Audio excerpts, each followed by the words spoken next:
everybody. It's Tuesday night. It's 9 p.m. That means it must be time for What's on Joe Mind. We are a fan cast about the world of G.I. Joe. I'm your host, Mike Irizarry. How's everybody doing? Sleepy. I hear that. I still can't lose this thing in my throat. So if you see me sucking down lozenges over the course of the evening, yeah. Lozenge. Bottom row, we've got a special guest. We have reinstituted the guest chair because I was not I was not so sick the last 2 weeks that I was not thinking, yeah, you know what? Let's just go ahead and get somebody in. Agent Chuckles, James Booth back on the big program. Hey, hello everybody. Yo Joe. Rob applies, no applause. I'm all applaused out. I'm just No applause from Rob. Rob hates you, James. How do you feel about that? You know, I'm an acquired taste. I'm an acquired taste. He'll come around. Oh, I told him Sweet Jimmy Gumbo's on the program. He was like, meh. Sweet Jimmy Gumbo. I don't know. But yes, I see that you've gone into the festive part of the program. You're playing more Christmas than we're playing Christmas. Well, you know, it's time to get festive. You want to show that off for the folks at home there? Sure, yeah. All right, yeah. So, somebody got a new hairdryer for Christmas. Yes. It is just a sweatshirt. It's got the sweater vibe, of course, but just a sweatshirt. Yeah. Mercari.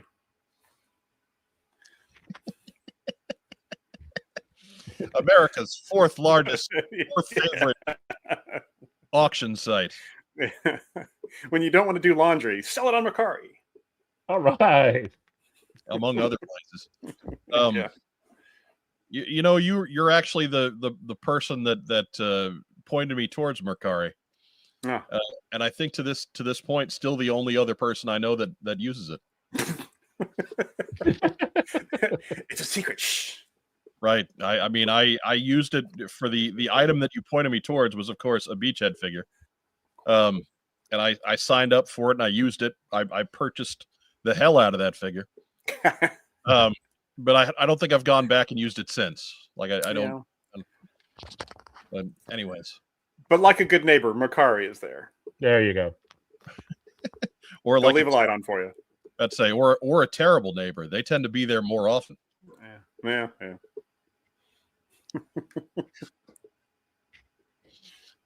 So, anyways, if you are not subscribed to James's channel, we do have him linked up in our description. Make sure that you're doing so at some point. He's got big news, which we'll get to later on in the broadcast. So what else has been going on in your life since the last time we talked to you, James? It's been about, what, 6 weeks? 2 months? Oh, yeah, something like that. We've taken a hiatus over on the Agent Chuckles channel there just to kind of tighten some things up and get production going on. I don't know if you want me to tell what my news is, but yet. Well, you know, so we finished season 1 a couple of months ago, and for Beachhead's classified reviews, 3-minute semi-stop motion short videos, sketches, and we're starting season 2. Technically, it started last Friday with Mail Call with Beachhead, but the actual first episode is this Friday, and we have a teaser trailer for it. And not really a trailer; it's actually like the first 55 seconds of it, so a third of it. Right. We'll get to that in the top of the second hour. Once we get done with Stump Rack Time, Rob. Let's put the bow on that one. Stay tuned. This is the exciting season 1 finale of Stump Rack Time, Rob. The exciting season 1 finale. Oh boy. I mean, at least this week it's actually stuff I've actually read, so we'll just see how much I remember. And you've read recently. Yeah. You know, we're into the Skybound run, so that's where we're at. Because God bless Josh and his slavishness to to linear time passage. That's that phrase. Continuity. That's that right there. Just that phrase. Slavishness to linear time passage. Yeah. Going on a t-shirt. I must be tired. Hell. I'm just checking live chat real quick. So, we'll come back to this several. Yeah. Come on, buttons. Work with me here. But yeah, what the hell? It's time for the news. News.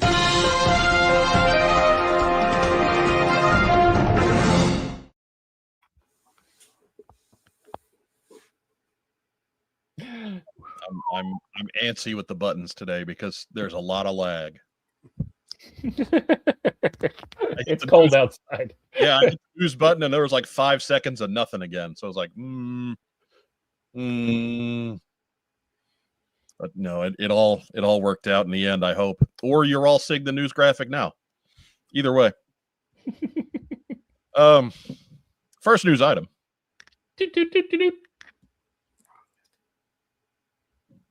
Hey, it's the last time you're going to see this one.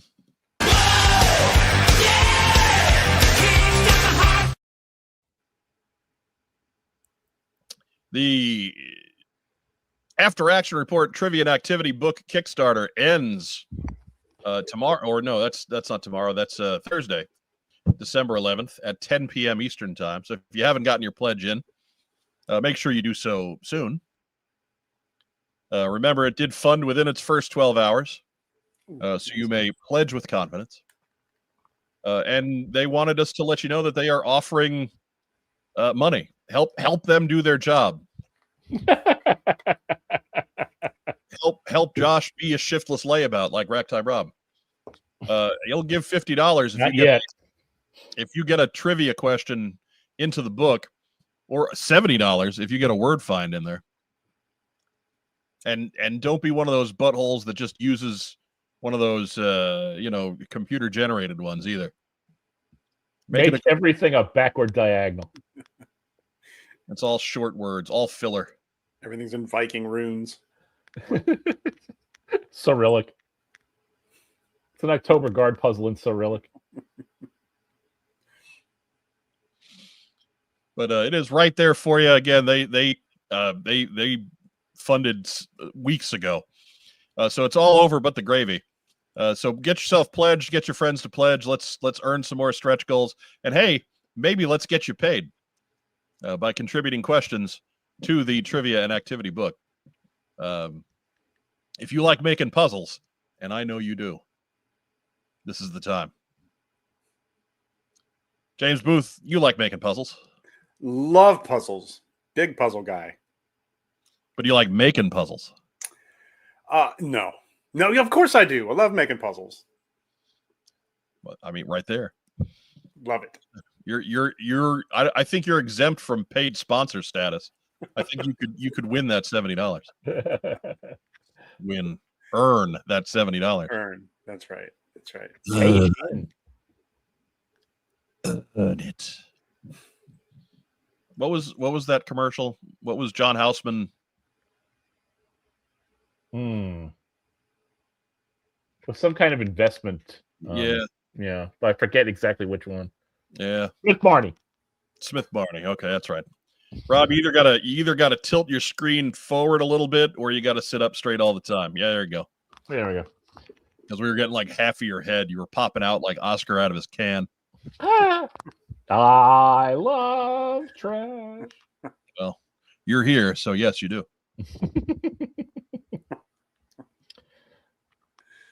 Drodues, did I miss something, or is Mike in the basement? No, Mike's not in the basement. You missed something. It's been like I've been on the other side of the room for weeks now, so I don't know what to tell you. Months even. Since the last time James was here in episode 359. At least.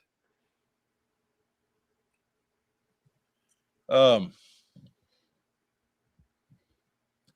Gunny asks, does a puzzling life count? Maybe. Send it in. Go for it. What do I you am got to lose? right. I'm not involved with the production of any after action report material. So sure, why not? They worst they can do is say no. They better not. I really like the thought of that, of all the puzzling things I've done in my life. Oh, this is what I did when I was 21. And got married. That was a big mistake. Just a page that just says, "What the hell you do that for?" yeah. Intersect it with advice you didn't take that your parents gave you. Yeah. Oh, yeah. Sorry. Little insight. Just Carry on. A puzzle titled "You Fool." You fool! What were you thinking? Yeah. Rekship85 asks, "Can it be wrong answers only trivia questions?" I would not suggest that in this particular instance. I don't think that's necessarily the tack that they're looking for. Great on the internet, not so good on the printed page. And we'll just leave it at that. But yes, that's right there. And again, make sure that you are pledging to the Kickstarter. We have the link down below in the description. Get that done before Thursday at 10 p.m. Eastern, and you'll be a happy camper. Next news item. Hey, actually got news this week. There are actual news items. Hey, Susma. Yeah, the folks at Hiya seem to not be taking this whole end of the year thing real seriously, as they've been pumping out figure reveals the last few weeks. This week it is the Master of Disguise Zartan. He is in the same spirit as the classified version that we saw a couple of years ago, as you can see there in the right picture. Got a number of different heads and different masks, and he's got the bow and several arrows. He's got his sniper rifle. He's got a quiver. This is a deluxe figure. He costs a little bit more than the regular ones do, but he looks like he's worth it. If you're into the highest stuff, this looks like one of their better offerings. I like the evil face on Zartan there. He's got backpack face guy as one of his masks. So backpack face. Yeah, word burglar happy. T-shirt still not designed, but but we'll get there. Eventually we'll get there. Lord knows I got a job, and sometimes it gets in the way. But Greg Augustin asked, but does he color change? I don't think so. No, I don't think the Hiya toys. With a little coat of paint, yes. Just dip them in. Use them to stir up that bucket of paint. I can't tell. Does he have a good face sculpt? I mean, one of the four has to be good, right? He looks like Milton Berle. I don't know. Oh, excellent, man.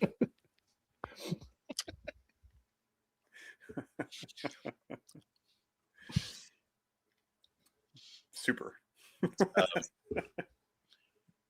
Gene Fleming said, with a thought that I had, I think that's the most arrows I've ever seen come with any action figure. And that's true. It looks like he's got a good half dozen of them there. Yeah. I think the most impressed I ever was the original Marvel Legends Hawkeye by Toy Biz. Had like about 6 or 8 trick arrows. Every one of them had a different head on it, including one with an Ant-Man riding on it. So that's kind of like the gold standard there. I disagree. I would say the DC one with Green Arrow's boxing glove arrow is the winner. Well, I give it to the Hawkeye one just because of numbers. No boxing glove arrow. Yeah. But a boxing glove arrow is just the ultimate arrow. Boxing glove arrow trumps everything. Yeah.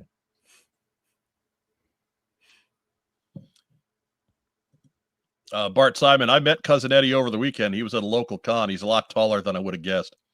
Yeah, Randy Quaid is huge. Yeah. And probably was spouting all kinds of crazy nonsense as well. All sorts of genuine frontier gibberish. Yeah, more or less. And if I shaven. I'm sorry, James, you cut out there. What was that again? If I recall, he made me look clean shaven. He had a very bushy. Yeah, it's been a while since he's seen a barber. Last I saw him, anyway. I saw, and he's gone full frontier militia.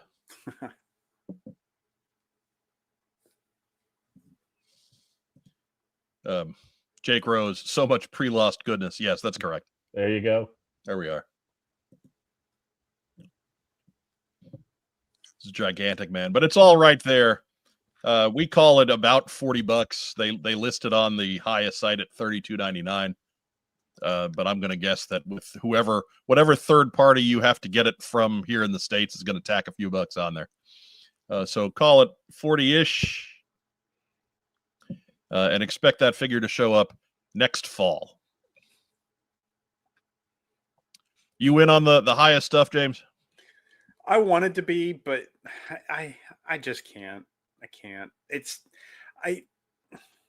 And the fact that the ones that don't have masks all kind of look a little funny. Some of the face ones are a little wonky. Yeah. I can't do it. I think it works. I think it works in the favor of this Zartan one, because Zartan can look a little wonky in the face. That's right. He's mid transformation. Right. This is one of the first times I've even had the inclination to necessarily possibly buy a Haya figure. But He's got a lot of gear. I mean, yeah. He's got lots of stuff. A lot of goodies. The abundance of mask options is something I kind of like in that scale as well. Yeah. But yeah, I'm with you on all that stuff though. I'm already irritated enough that with the classified, that every time they deviate from a design that came out 40 years ago, people bitch about it. And so they go out of their way to give us exact duplicates of things we already own in a different scale. Right. So it bothers me to the same degree when Haya duplicates classified and shrinks it back down. It's like, come on now. Lord knows I am not somebody to criticize buying the same thing over and over again. But at least I'm buying the same exact thing over and over again. They're not trying to sell it to me as something different. Anyhow. Soapbox closed. So they're going to make 12-inch classified next, some other company? Sure. It'll be Mondo. They'll charge $900 if they want. Yeah. It'll be the return of Sideshow. They were okay. The bodies were a little unusual, but I had a few of those. Diana Davis with the truth. Honestly, people bitch either way. Yeah, that's true. Yeah. That's true. We make the mistake of being fans with an online presence, and so we pay for it that way. Ooh. The internet is great because it gives everybody a voice, and the internet is terrible because it gives everybody a voice.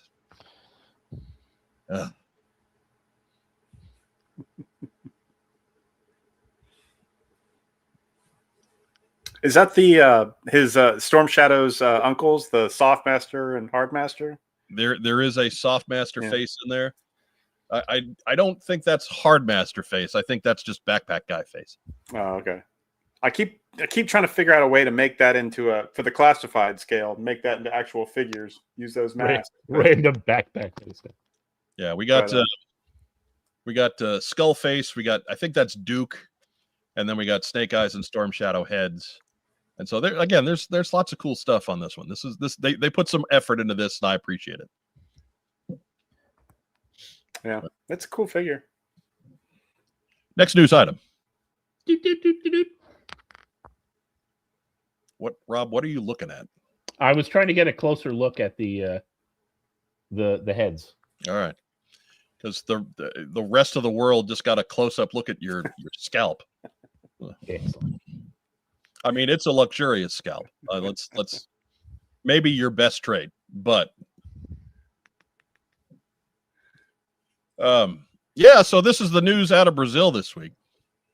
And I still contend, it's not a whole lot of news because it is something that we knew was going to be for sale, was put on sale. So the one actual tidbits at the end, but we'll get to that in a second. But the Arctic Hiss is open for sale through January 4th. They have it priced at $199.99, which has people complaining. Yeah. Why isn't it 40? Right. It includes an Arctic Hiss driver. He looks just like the guy that we got back in 25th anniversary with that Arctic Hiss. And similarly, this Arctic Hiss looks just like the one we got in 25th anniversary. It includes movable guns and missile launchers, removable missiles, external storage racks, moving treads, internal troop and cargo hold, all the cool stuff you'd expect. With new white detailing. And James, what do you think?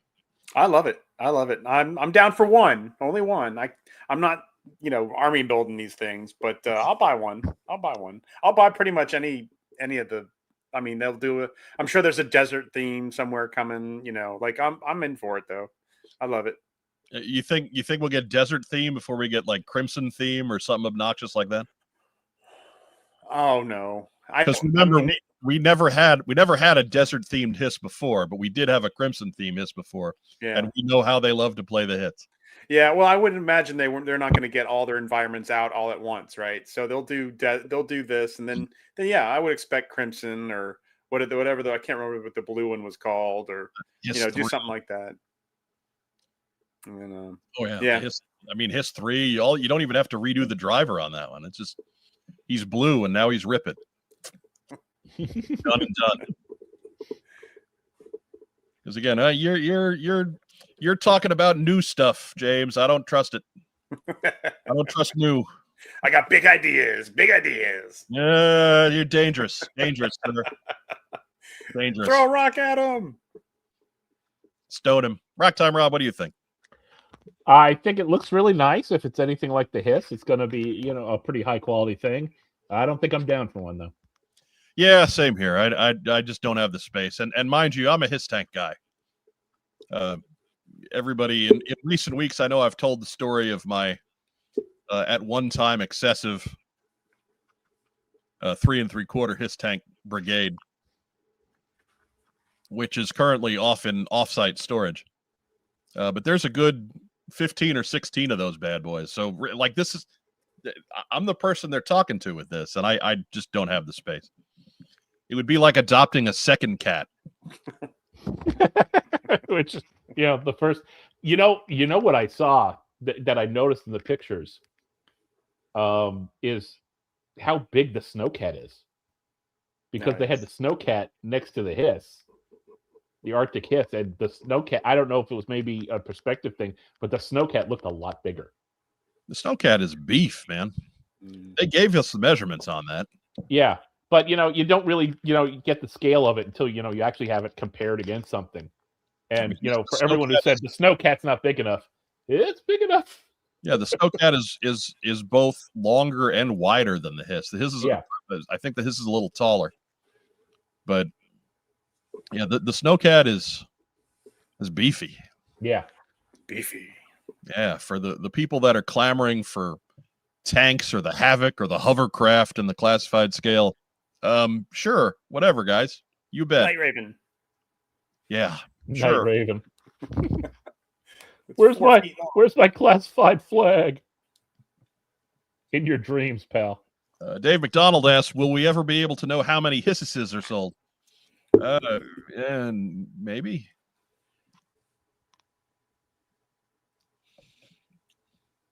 I'm going to guess it's going to be not as many as the HasLab.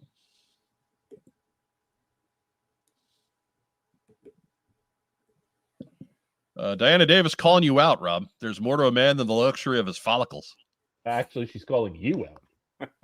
I mean, she's trying to correct me, but she is dismissing your worth because of your luxurious follicles. No, I think she's calling you out. I'm just saying. I didn't say it was your only value. Yeah. I just said that it is a luxurious head of hair. Possibly your best physical trait. Your luxurious scalp. For me, it's my sexy calves. Well, which have been toned up for years, carrying the rest of my fat self around. I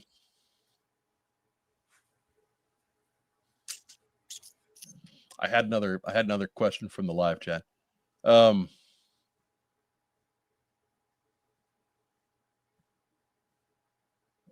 lost it. Okay.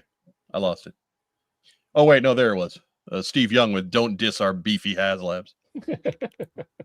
Absolutely not. Look, that was, ultimately that was one of the problems with the 3 3/4 stuff back in the day, is that the scale was a little small.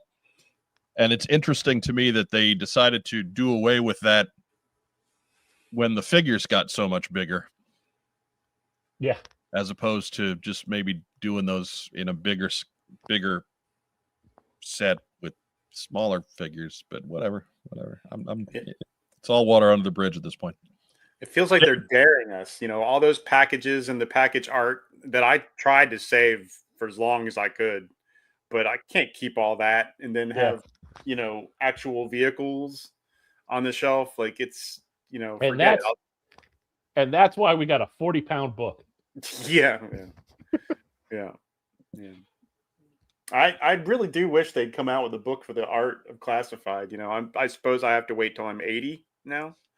But I would love to see that, because it's great stuff, and I want to celebrate the artists who do it, which I don't think they even mention in the listings on the Pulse anymore. Used to be they would say art by when they were doing the individual, having the individual artists come in and do the box art for it, they did. Yeah. But yeah, since they moved to the uniform, house artists, they have not. Yeah. Bart Simon needs a Hiss 2 and 112. I could see that. Like if you've done original Hiss, I could see them doing a Hiss 2. I would say that's a very likely candidate that folks are not necessarily looking into on future HasLabs. Well, wait for the venom on that one. Doug Dello, God only made so many perfect heads, and on the rest he put hair. Spoken like a true balding man. Wow. Okay. Wow. Somebody's angry for coal in his stocking. Right. Steve Young asks, anyone think the honcho will complain about the brutal chest cut on the Arctic Hiss? I'm just saying probably. I mean, our boy, he's got a pattern. And mind you, that's not the Arctic Hiss driver. He's talking exclusively about the Arctic Hiss.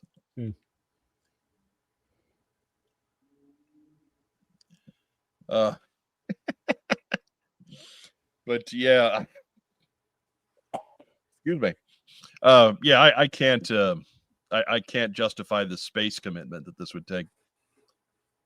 How about the cost on it? You guys, I know that's been a lot of the hot button topic, and of course the camps seem to be split evenly down the middle of $200 seems fair considering all the market factors involved versus everything costs too much and I'm going to complain because it's $200. Yeah, that one. No, no. I mean, I would love it if it was just $99.99, but I don't. It's just, I could see the argument that maybe they shouldn't include the figure. They could knock it down, $25-$30 maybe, and then that might be more appealing looking, and then they could package the driver off separately. I guess maybe I would do that in this instance since they've already made the Hiss, although that was a HasLab. Yeah, no, this is the mass marketed, the first one mass marketed, right? Right. Not counting the yeah, this is on their kind of pre-order model. Yeah. They'll make as many as pre-ordered. Call it a Pulse exclusive. Yeah. Yeah, so I don't know. Does it come with anything different that the original Hiss didn't? Like, does it have snow parts? Like, I haven't heard of any snow gear it came with. Like the Snowcat's got. Besides the stuff at the top of the turret, Yeah. the baskets and the hard roll piece, and of course the missile launcher is different than the gun turret. But past that, no, there's like it doesn't allow or anything. The two guns, campfire? The two guns on the side of the turret are different as well.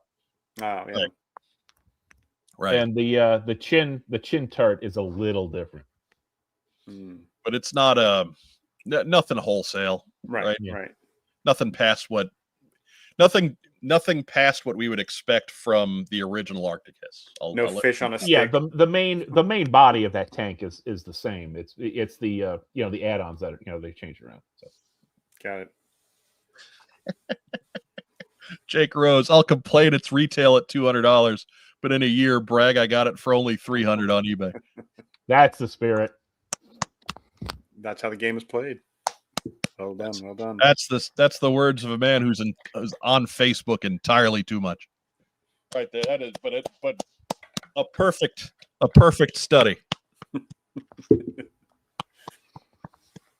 We're sorry that you put yourself through that, Jake. And then there was a name-only reveal, which I think is the bigger piece of news that nobody's really talking about. Deep Six. And this is interesting because I don't think they gave us a whole lot of detail on which Deep Six. But clearly, like, this is going to be a deluxe offering, whether it's classic 84 Deep Six in his big-ass diving suit or 90s Deep Six with his dolphin friend. Or 88 Deep Six. Yeah. There's no chance it has the shark, right? Not the fishy, but the thing. My guess is probably not. Right. But again, can't rule it out. The only thing I saw that could possibly be a hint is it was reported that when they showed Deep Six, when they asked the name, they showed a picture of him in the 84 diving gear. Oh yeah. The Buzz Lightyear. The high pressure suit. Right. And what an exciting figure to show off at a big toy show. The worst. I think they showed. I believe they showed a picture. The picture from the Order of Battle, but so. Right. I mean that or the animation or whatever, but it was that version, the 84 version. It's better than that. In a line known for its posability, to put out that brick with arms. Yeah. Even in 1984, stunning. But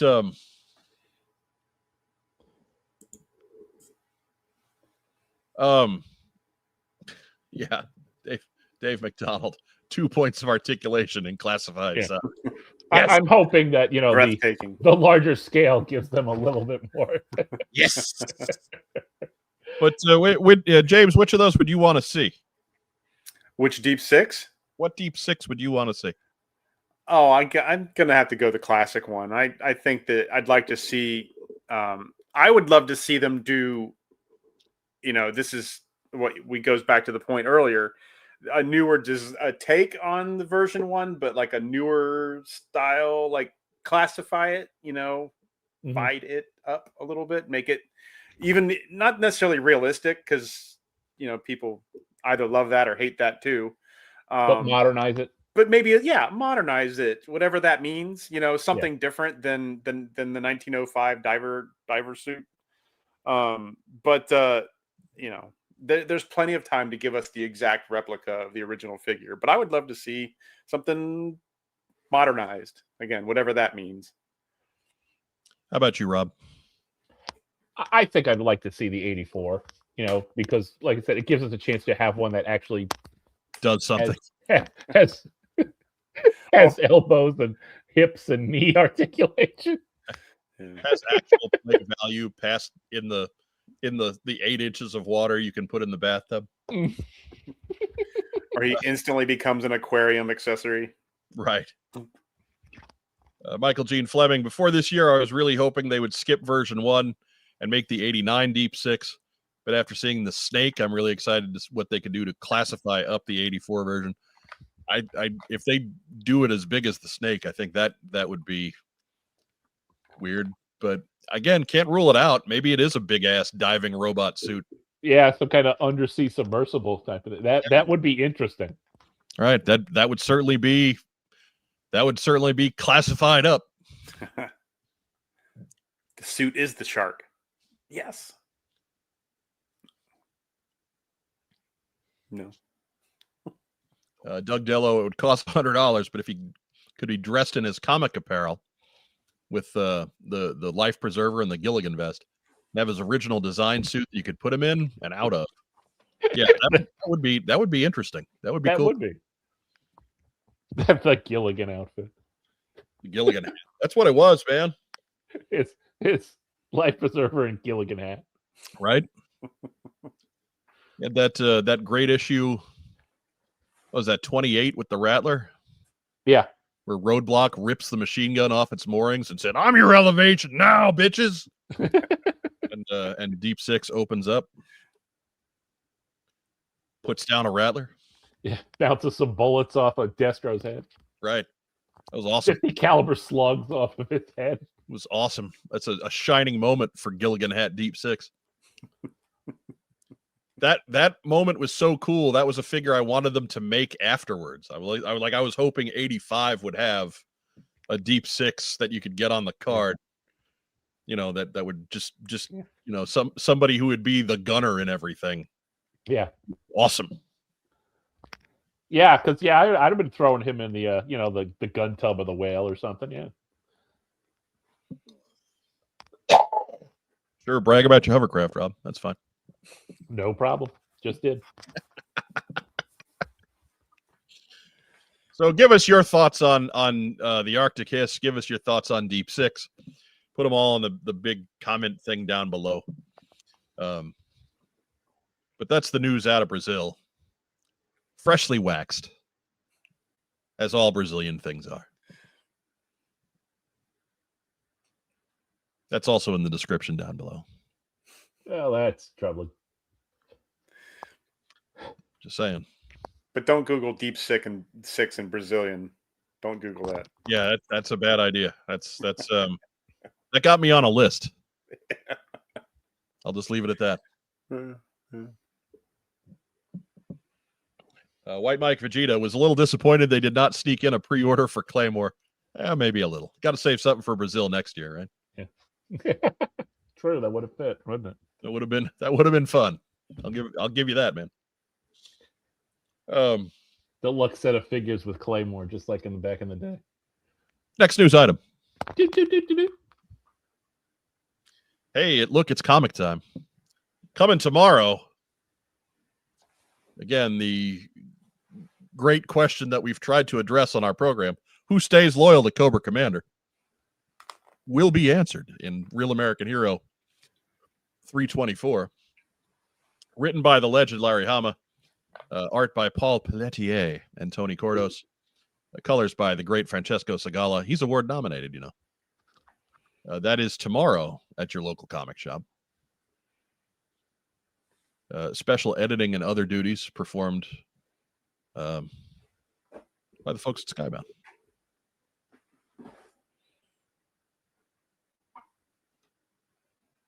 Yeah.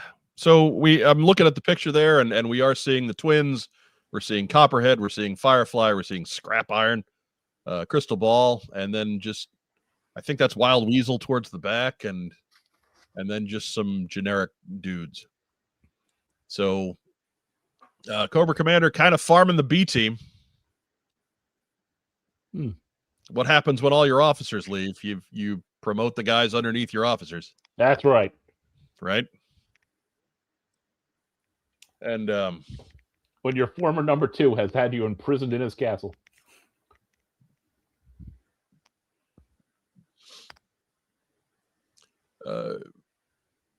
James, what do you think, man? You been reading the book?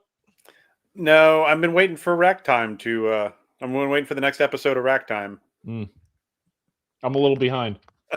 Yeah. Yeah, well, what? I hear that the rack time guy is kind of a lazy bastard. So Yeah. That's right. good luck with it. No, I haven't. That guy has a life. I actually, that's something I just I get my comic news through different podcasts and things. And then I buy the trades once they collect, because I just don't have I can't buy the single issue books. Like, I just don't have place. I have one long box, and if it doesn't fit in there, that's it. Cramming it in with a stick. Yeah, it's just I can't with like a spatula and a shoehorn. Well, I believe the trade on this is actually just next week, the following week. So I don't think you have long to wait then. So. Yeah, they turn Skybound turns around quick on the trades. They finish the storyline, bam, it's there. Once they get to the end of that 6th issue, it's been the week afterwards, the last couple times. So yeah, I think maybe no more than a month. So yeah, I believe trade paperback 4 is on the calendar coming up. So sweet. But Racktime Rob, anything you want to say here that we haven't said the previous 2 weeks? Nah. Julian Bashir, Scrap Iron looks like someone stole his lunch from the office fridge. They probably did. Well, I mean, it's Cobra. You typically have to show up to work with a couple lunches. Right. Look at that bunch on the cover there. Looks like either Tomax or Zaymot has that look like I just got somebody else's lunch. Yeah. And they brought leftover meatloaf. And you also know in Cobra, every one of those guys is microwaving fish in the office. That's my guess would be Crystal Ball on that one. That's probably the look on his face. I mean, he's most likely, but you know, I just microwaved some fish. That's Crystal Ball right there. Look, I brought leftover salmon. Great. Doug Dello asking, when was the last episode of Racktime? 1997. Look, man, that would involve going over to the Podbean site, and we all know I haven't done that in months. So, yeah, it's been a while. It's been a bit.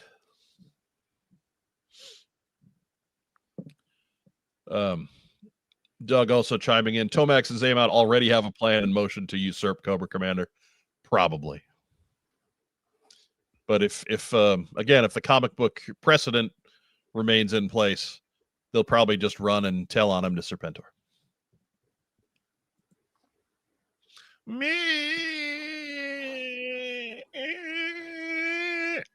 I don't know. We did figure them to be reasonably loyal. They had only turned on Cobra Commander once. So reasonably loyal. Yeah, that is pretty low compared to these other guys. So yeah. Firefly says that he's going to guess Copperhead microwaved the fish. He doesn't care. He smells fish all day long. He's nose blind. Could be. Who's more likely to not rinse off their dishes?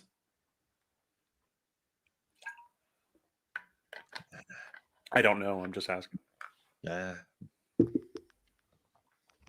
Again, this doesn't look like a real courteous lot. So any of them? Yeah, probably. Any of them? They're throwing them at a kitchen viper. Right. Although Copperhead's more of a bayou guy, so he'd be doing shellfish, which is delightful. Crawdads. Yeah.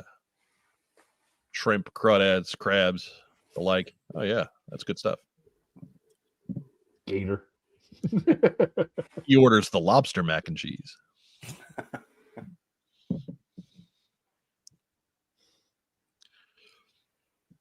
If you want to go ahead to the following week out of Skybound, G.I. Joe 16, that is Dreadnought War Part 4 happening. As we can see, Duke and Cobra Commander doing their hard boy photo, showing off them abs. I don't think we're used to seeing Cobra Commander action hero. It's certainly been a different take. Yeah, that's a different look. This one at all. But has he got a cricket bat? Is he Shaun of the Deading it there? I think that's a bladed weapon of some kind. Oh. I think it's like a rusty lawnmower blade. Yeah, it looks like something. Yeah, on it. Some jury rigged, nasty. So yeah, this is Duke and Cobra Commander before last month's Survivor Series. So It's either they've commandeered some kind of Mad Max vehicle of their own. It's been again, I have been critical of the title Dreadnought War because it doesn't seem like the Dreadnoughts are fighting much of a war. They're proving to be not capable of stopping two guys. But it's been a good story, right? Like I've enjoyed the actual contents within. So, don't take my criticisms as being too harsh.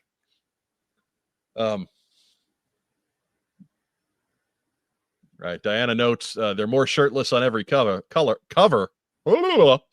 This arc goes on too long. There'll be Playgirl models. I don't think we don't know what you're up to, Mrs. Davis. Pronounced Duke fan, Diana Davis. Working at Skybound. Don't think we don't know what you're up to, ma'am. She ain't complaining. No. Yeah. It's all right. Every once in a while, you need a little something for the ladies. Greg Augustin notes that I knock the name of the story arc every week. Zing.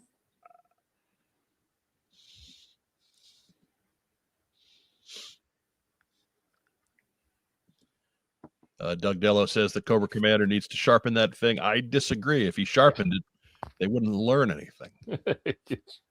It's going to make too clean a cut. Racktime Rob, what have you thought so far? I would say it's probably just that my criticisms might just be more just on the issues have seemed to be like a really quick read. Like I read the three of them kind of together, and it felt like I read an issue. But then again, I've been reading comics a long time when they used to be a lot wordier.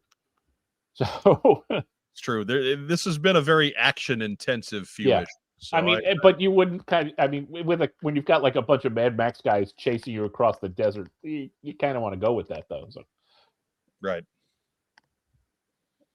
I dare say it's just because you young kids, you don't know how to slow down and enjoy things. Wait. I kind of like how people are speculating Clutch is going to go for help. Who's he going to go get?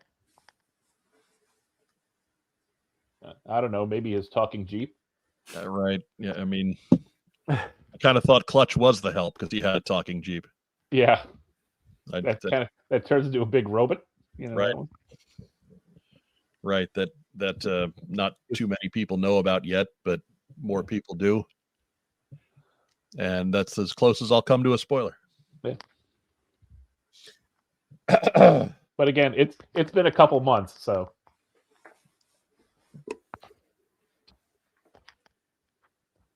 I mean, they threw that out at Free Comic Book Day, which is May. So,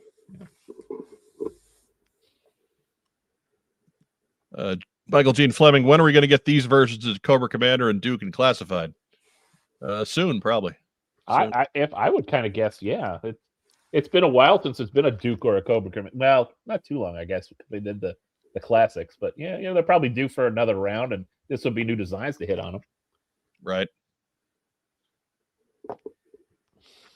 How do you tear your shirt like that and just leave the center stripe? You mean like Cobra Commander did there? Yeah.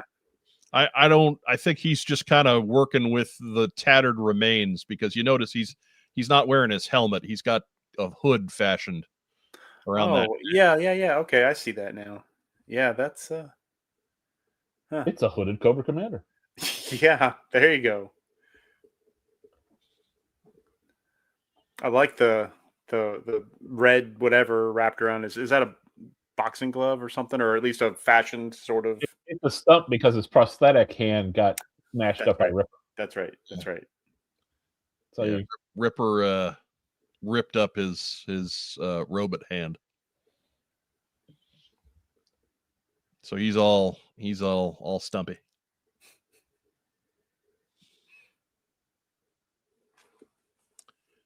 So that is next week. That is a week from tomorrow at your local comic shop. Make sure you got it set aside.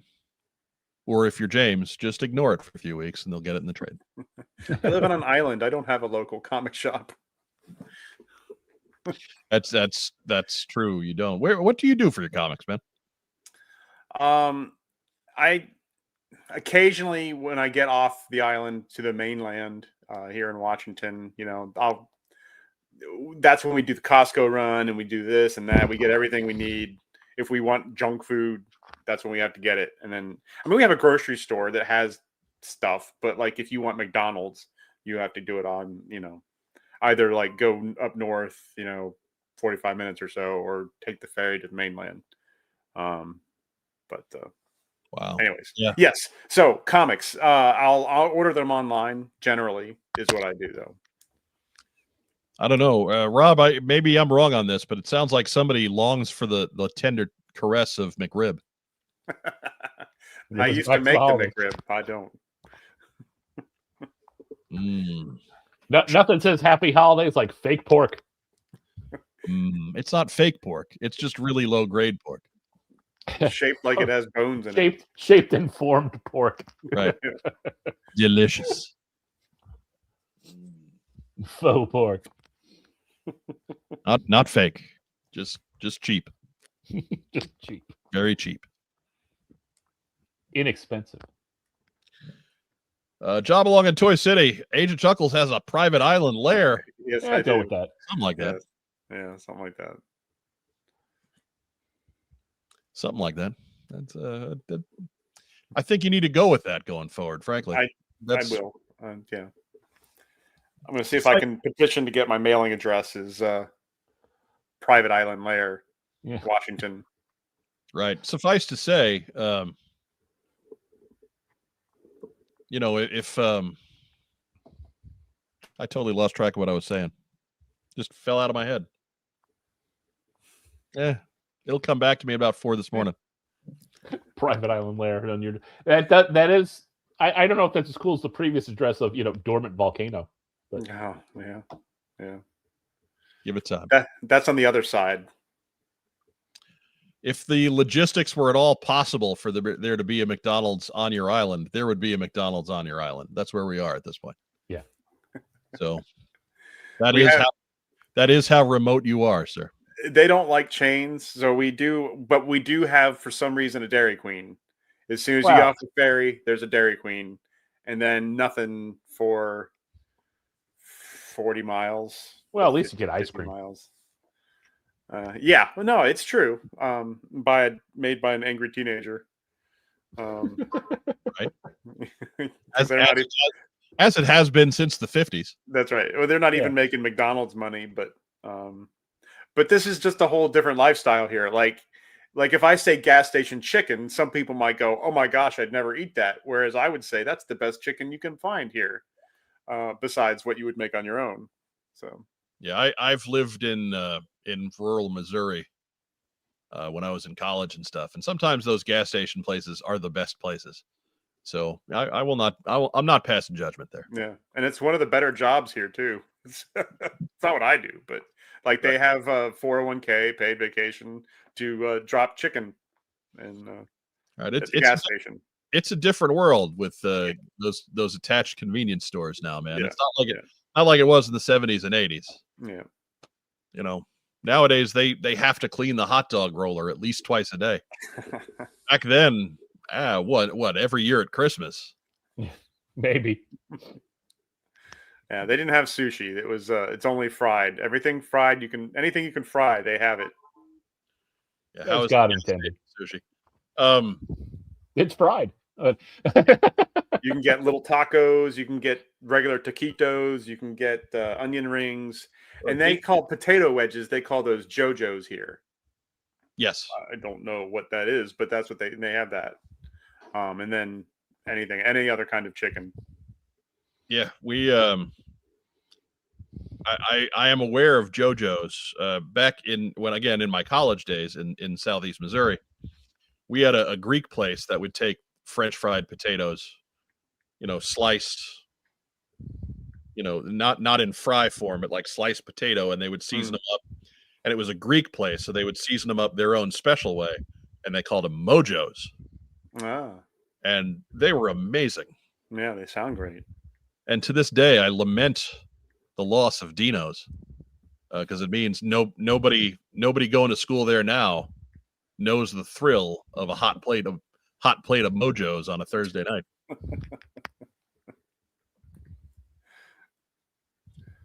Yeah, Draws Walker says JoJo's are low-grade French fries. Dare I say, sir, they are excellent French fries.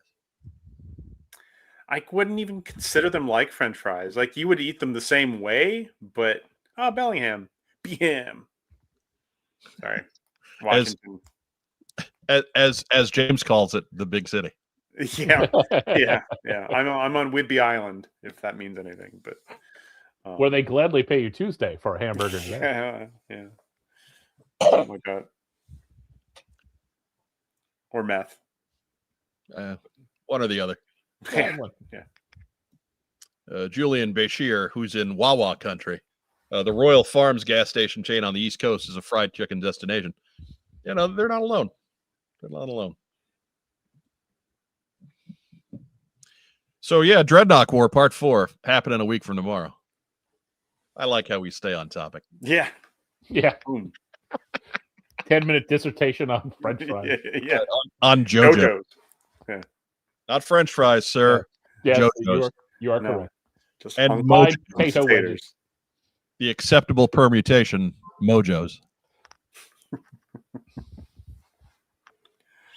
Man, they were good. Damn it.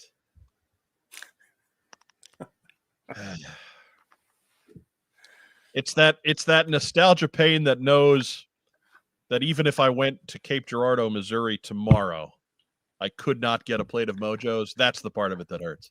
Not the part that it's so far away. The part that it does not exist anymore. That's the part that bothers me.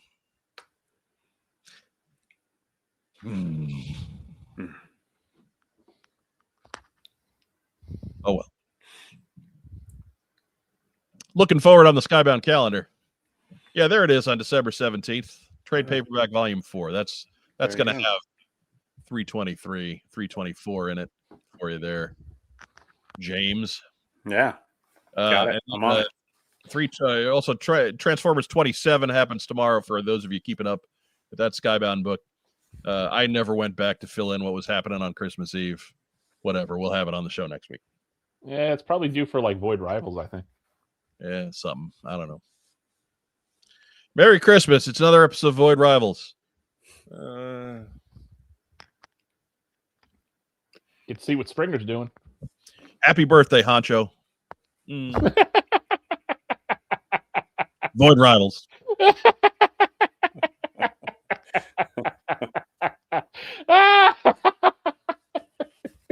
Like it's picked up a little bit. I'll give it that. So, well, they're getting into things. Now there's going to be a Quintesson war. Right.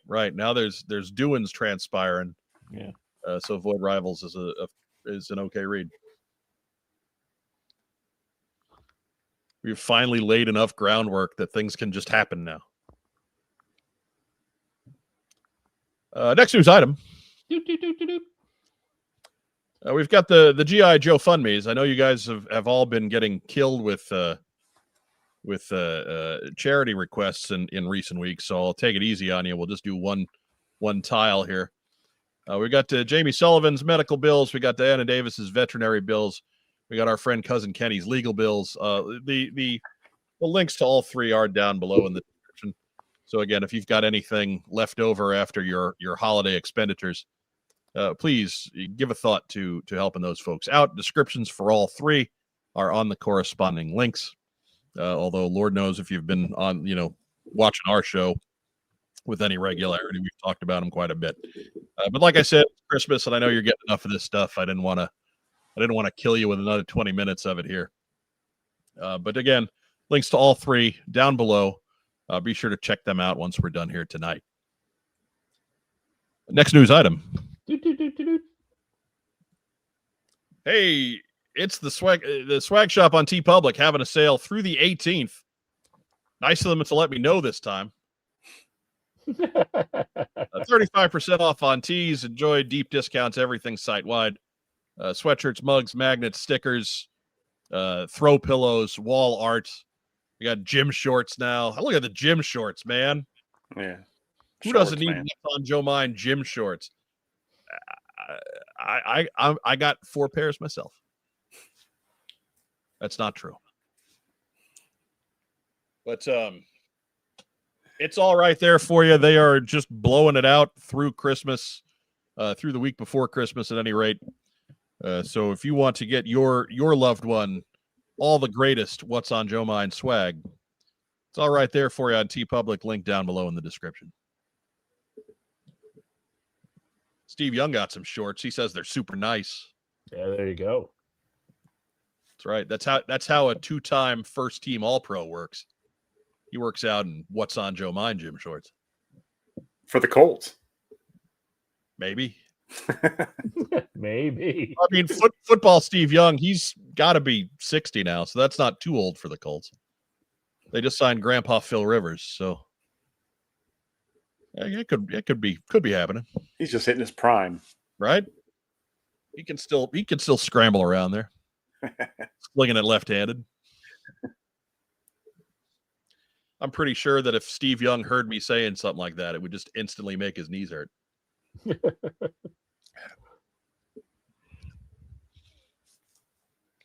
Safe bet on that.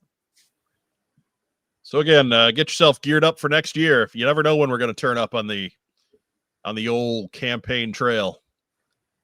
Get yourself some What's on Joe Mind swag, so you can meet us when you find us.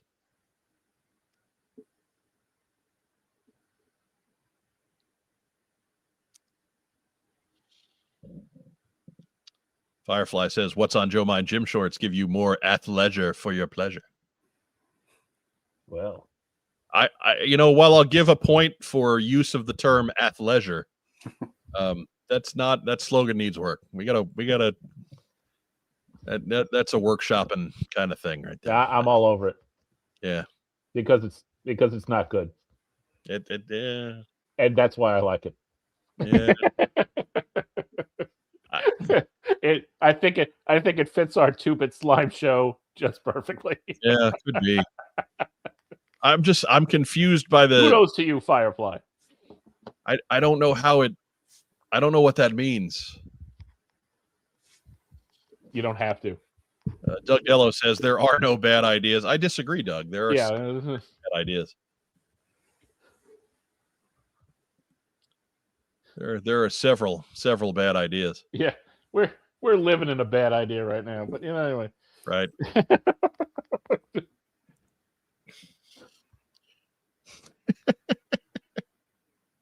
Next news item. Hey, it's time to start plugging some other places. You get your G.I. Joe news fix, and it's not Tuesday night. Well, do what we do. Head over to the Surveillance Port at surveillance-port.com. Eric is there giving you all the latest and greatest. When necessary, he'll direct you towards review sites, things that we don't necessarily do here at What's on Joe Mind. And again, if you want to get your fix, get your primer so that you're ready for us when we're here to talk about it on the big show on Tuesday, surveillanceport.com. That's your stop. Jabalog in Toy City says the best dashport on the internet. That's right. At least until they change their name to Athleisureport.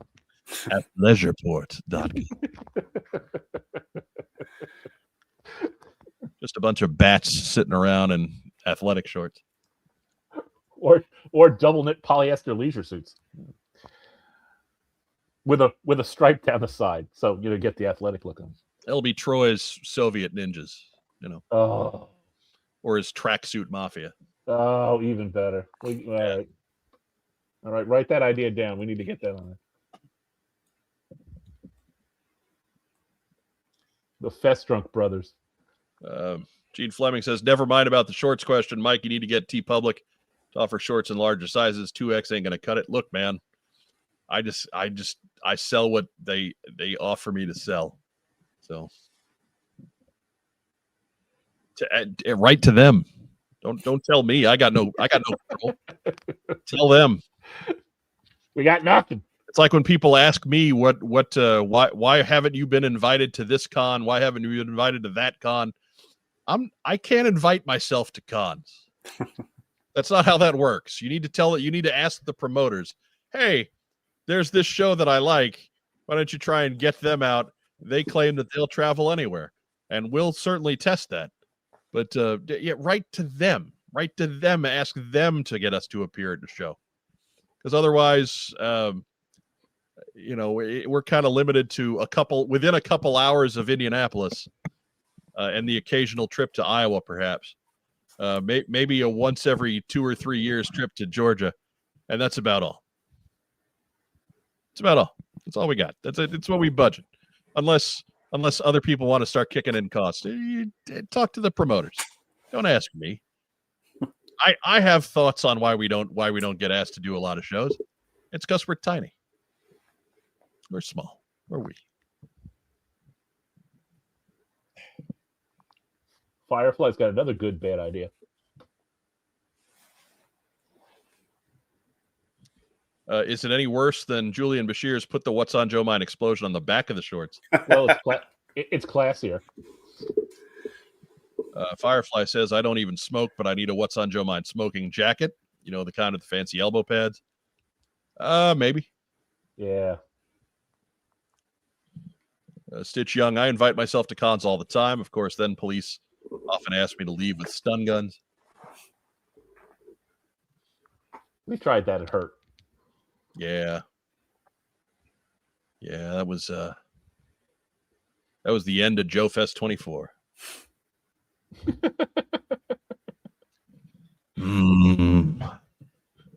Still kind of smarts when it rains. Anyway. Yeah, it still stings a little. Yeah. That burning sensation. Every once in a while, I still smell hot dogs. My left shoulder starts to twitch.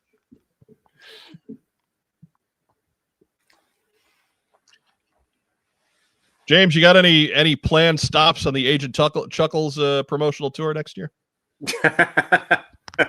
I've always said that when my channel got to 1,000 subscribers, I would go to Joe Fest or any of the bigger G.I. Joe cons. Not like invited, like I would just go because it's kind of, they don't do anything all that fun in Washington. I mean, we have cons, but not like, not the meccas for G.I. Joe stuff. But yeah, no, once we get there, and so I'll be 60 when that happens, so that'll be great. But I'll do it. I'm there. Right there, you can help. Make sure you head over to James's channel, self-subscribe. You're not watching anything better than that. You're absolutely not. You're here, so we know you're not.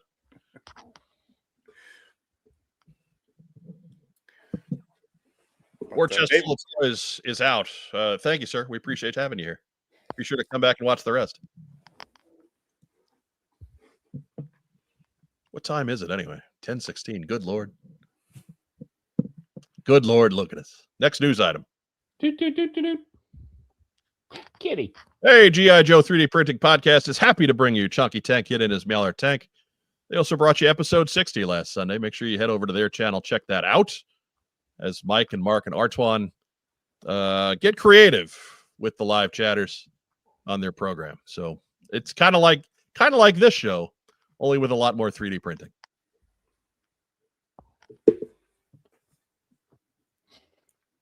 And if you're on the fence about 3D printing, get one.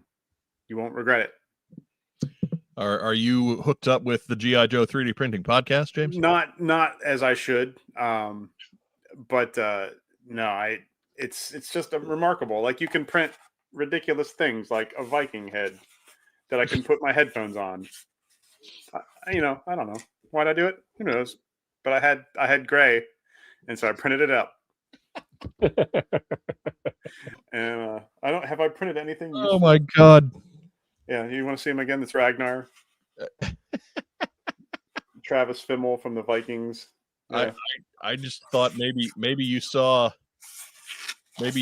Cousin Kenny from a couple slides back and decided to put a mohawk on.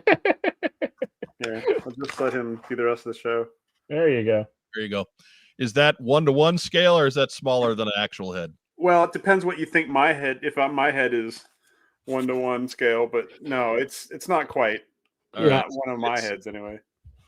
I mean, because we've never met in person. For all I know, you're like 6'8". You got a size 9. Well, that's true. That's true. No, I am 6'1", but I am fastly shrinking. I am losing it quickly. I don't know. I'm nearing my 50th birthday, so I guess it's that time. I don't know, but I'm not sure I'm officially 6'1" anymore. But I used to be. It's all right, man. We'll get you some shoe lifts. It'll all work out. Yeah. Okay. Yeah. We'll get you some nice, Gene Simmons style boots with the big platforms. Yeah. And orthotic.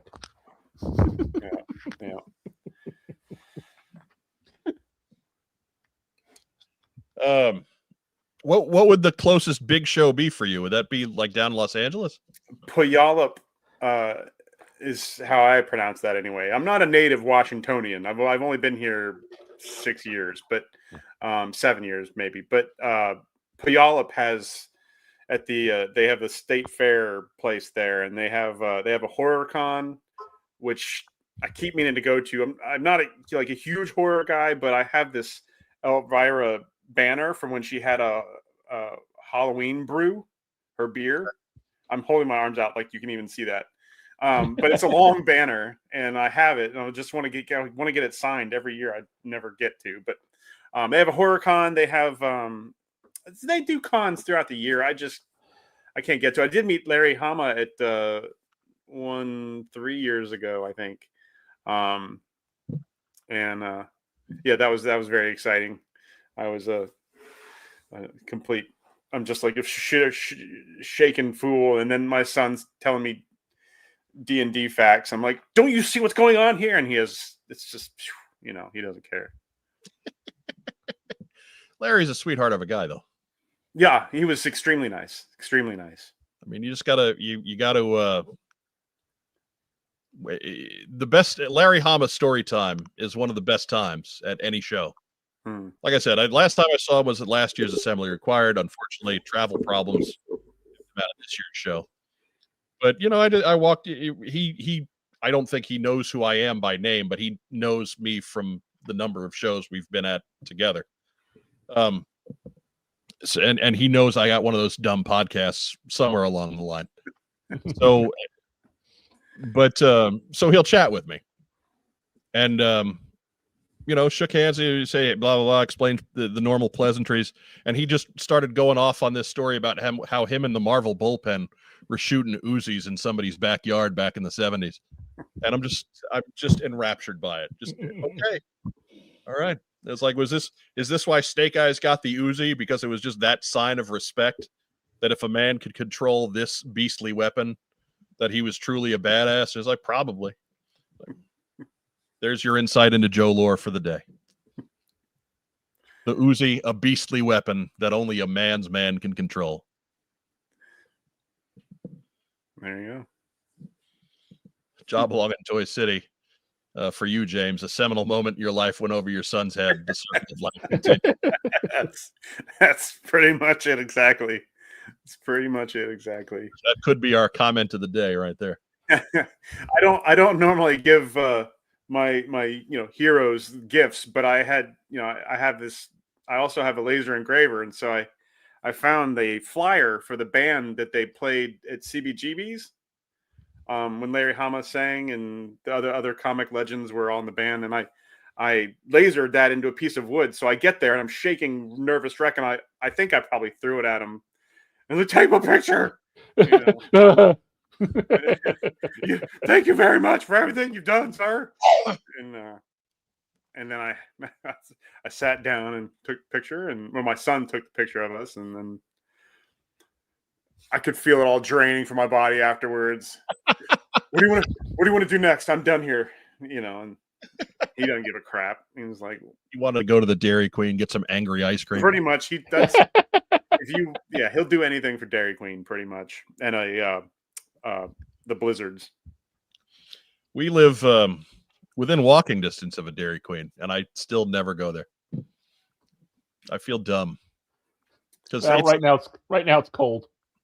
Well, it doesn't matter. It's delicious. You mentioned the Superman Blizzard. Sorry, that was the last time I went. Was the Superman Blizzard? That was a good one. Yeah, My Dairy Queen still uses the cups, but they won't serve you the Blizzard. What? Yeah, you can get a Superman cup. It's not like a plastic cup, just like their normal It's a paper cup. Yeah, it's got Superman on it. I'm sure they're probably out of the. Oh yeah, they out of the blue goo, and there is nothing in there that they don't have any other time. All that blue stuff is the blue stuff from the Mr. Misty. There is nothing weird about that blue stuff. Diana Davis says Larry probably just found shooting the Uzi was fun. Actually, that was the point of the story. They had fun as an experience, but shooting the Uzi was no fun at all because nobody could hit anything. None of them could control the Uzi. They had there's a bunch of dead birds and squirrels dropping from the sky. There's all kinds of property damage in upstate New York at that spot, but that's the news.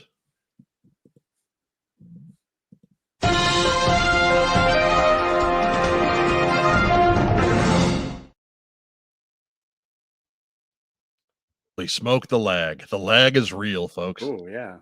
Yeah, I saw the lag there. I'll be right back after a quick message. Excuse me. After a quick message from our wonderful friends and sponsors at Kokomo Toys. We buy, sell, and trade vintage and modern toys. G.I. Joe, Star Wars, Transformers, Marvel, DC, and more. Located in beautiful downtown Kokomo, Indiana, we are open every Wednesday through Saturday from 12 to 5. It's a theme park of nostalgia. Join the thousands of people who have traveled from all over the Midwest for over a decade to buy and sell with us. Get your geek on.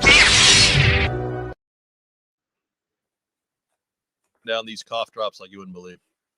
I think that's 6 for the show to this point. We're only an hour. Are you eating Ludens or are you eating cough drops at work? No, they are those higher sugar-free cough drops. They're kind of like the generic Halls. Yeah. So I eschewed the sugar ones because I figured rather than have the sugar and the menthol to destroy my teeth, I would just go with the menthol. Make it take a little bit longer. But yeah, it's a lot. I have no ability to project still from whatever it is that rampaged through in the past month. That's why we didn't have guests the last couple of weeks, is because I was not entirely sure we were doing shows those 2 weeks. It's like, just go, we're out. Right. It was one of those where I didn't want to commit to a guest and then bail. That's always the fear, is that you have somebody coming on and then you have to bail out. Yeah. Because this is no small imposition, right? James, this is your third trip? Oh, third time yeah, I think so. Yeah. Yeah. I got called up 3 times. Yep. We're almost out of options. I'm almost out of options. Designated for assignment. Yeah. Man. We either have to sign him to the 40-man or right. Yeah. I can bat left-handed, so I'm hey, all right, there you go. All right. We can get you in the order there. Means Rob is not our only left-handed stick. Yeah, gotta balance it out. But yeah, you know that this is a 4-hour commitment, right? So yeah. I told everyone dinner's gonna have to wait. James is you'll eat when I'm good and ready. Yeah. James is hungry children on the other side of the door. Yeah. No, shut up! Get out of here! Single tear. Standing there holding bowls like Dickensian urchins. You know where the granola bars are. Get out of here. Go get some cookies. Well, dip a loaf of piece of bread in barbecue sauce like I had to do. Ketchup sandwich. And you better not be using any of the butter. Yeah. But what do you say? Butters for closers. Let's pull this one into the station. Let's get the last installment of season 1 of America's 5th favorite game show. Ooh. Stump Rack time, Rob.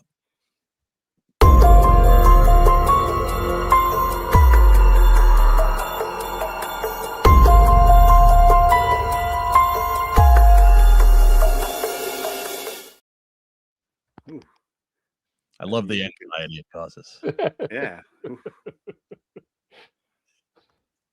For everybody keeping score at home, Racktime Rob went on a rampage last week, storming through the IDW portion of the show with a 5-0 record, answering all 5 questions correctly, leaving him at 23-2, which is a record barely worse than the Oklahoma City Thunder at time of show. So, kudos, Racktime Rob. Coming for you, Oklahoma City. They are 23-1 for the record, or they were yesterday. Wow, geez. Yeah. Jiminy Christmas. Yeah. They don't want to go back to Seattle. Anything but that, man. Anything but that.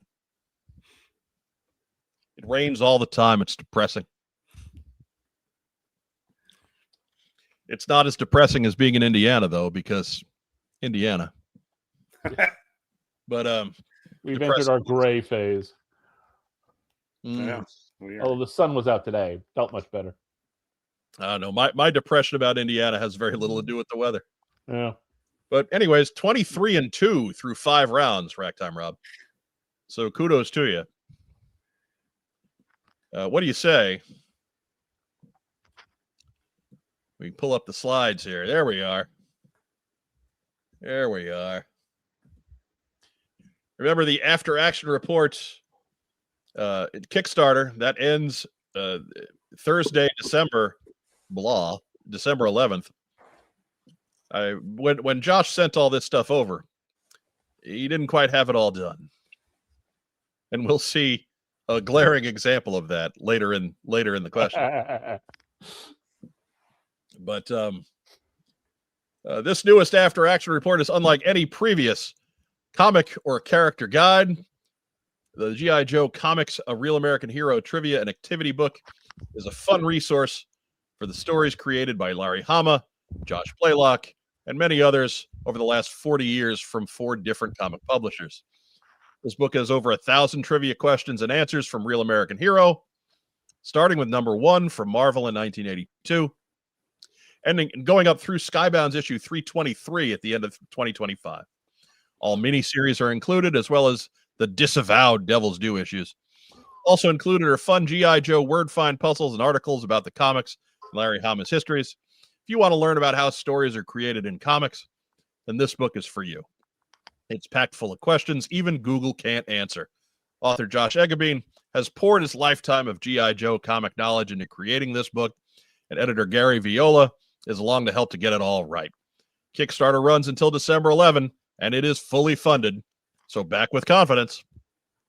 Get the book, get all your friends to pledge so you can get all the cool stretch goals, and do it today, because really, after tomorrow, it's too late. Yo, Joe. I believe it's Thursday the 11th at 10 p.m. Eastern. At 10 p.m. Eastern, so like almost 2 days exactly from right now. A little less than 2 days, because 47 and a half hours. We talk a bunch. We might still be doing the show at that point, so.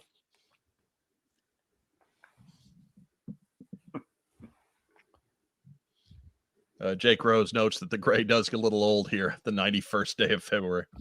Jake's in your neck of the woods, James. So yeah, it does. It does. On Whidbey, we live in a rain shadow, of the mountains, so we don't get all the rain that Washington is famous for, but we do get all the gray.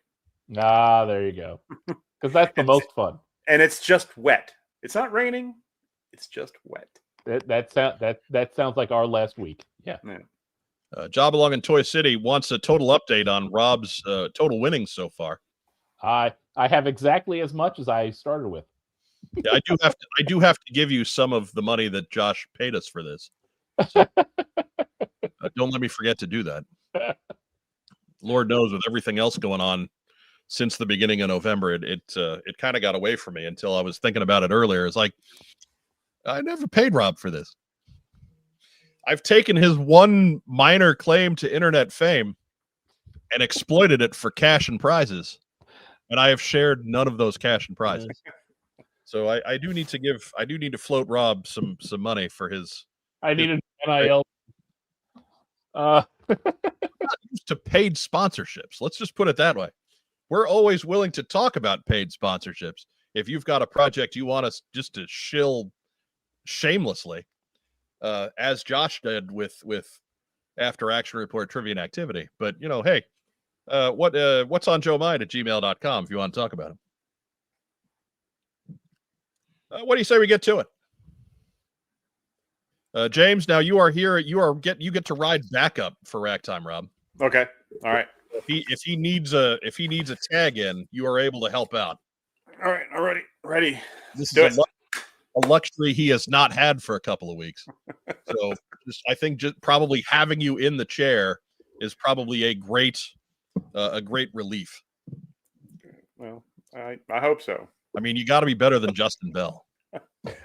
Poor Justin. I don't know about that, but Look, that one I missed, that was hard. That was hard. And how much help was Justin Bell with it? None.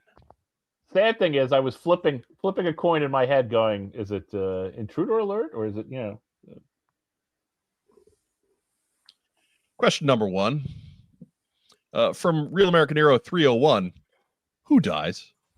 Wade Collins. I mean, we all die. None of us escape the icy grip of death. Death in Texas, baby. I suppose, I mean, that's not quite the answer, but it is the answer that Josh was looking for. Yeah. So correct on that one, Rack Time Rob. 1-0. You get My Family Feud. That's right. Get your Family Feud. In there. Get you some applause. Question number 2. What is the above ground part of the Pit 3 called? Fort Greer. Or Camp Greer. James, you look like you were about to say something there. No, I was about to say I don't know what this is.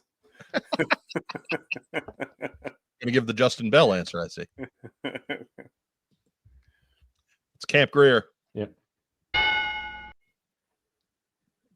And who was Greer? Rusty Greer, Texas Rangers. That's it. Yeah. It was Doc. Oh yeah. Carl W. Greer. I'll give applause on that one just because at least he vamped into a funny answer. There you go. Rusty Greer, Texas Rangers. Hey. Then for question number 3. Oh wait a second. We got to take a moment and notice that Josh still needs a. He's gonna ask for change back after this. Look, what's funny is that we've been in contact over the 6 weeks we've been doing this, and like he's watched the segments. He knows I'm making fun of him, yeah. And he's still happy with us. Strange. Yeah, well, of course he is. What complaints has he got? The thing funded in 12 hours, Hey. Right, but you could argue that we had nothing to do with it, but he's still happy with us. Yeah. Question from 323 is to be determined. So what we're going to do, we're just calling that the free square on the bingo card. All right. To be determined. Good job on that one. Isn't that the one that comes out tomorrow? I don't think you're getting this one without James around. So I'm going to give James the credit on that one. I'm just glad I got one right. Yep. There you go. See, James Booth coming in with the backup. Boom. Something that Justin Bell couldn't do. What does TBD stand for? I don't know. What's Tyne Daly's middle initial? Tyne Beatrice Daly. Beverly Beatrice. Yeah. Barbara. Tyne Barbara Daly. Of course. To be determined. Timothy B. Dalton. A Tyne Daly pull. Damn, man. Wow. You should have. That's quality. That is quality. I got Tyne Daly on the brain 24/7, man. Whew. I don't. No, that's not true. His spin-off YouTube channel is just an all Cagney and Lacey rewatch. Oh, Right. Man. Yeah. That I think that's something that we're missing, because I've seen the channel where they rewatch Murder, She Wrote. I've seen the channel where they rewatch Magnum. I think we need an all rewatch Cagney and Lacey channel, and I think James is the guy. I'm there. I'm your host, Agent Cagney. Cagney and Lacey and Chuckles. Question number 4. Who became the publisher of Real American Hero again? Well, if it's again, the answer would be Image Comics, of which Skybound is a publishing division of. Or yeah, it's Image.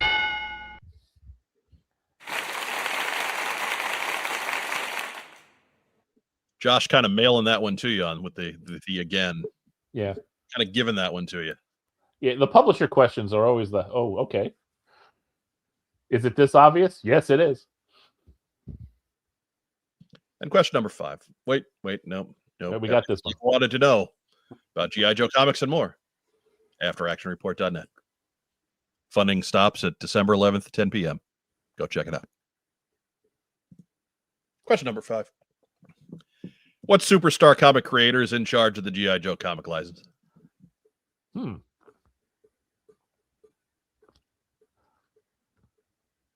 Well, I mean, if you're talking about who owns Sky, there's different ways we could take this. If you're talking about who owns Skybound, all right, that would be Robert Kirkman. It's his publishing house and Image. I mean, Joshua Williamson has one leg of the G.I. Joe franchise. Larry Hama has the other. So I'm just covering all my bases here. I would call that overthinking, because the answer is Robert Kirkman.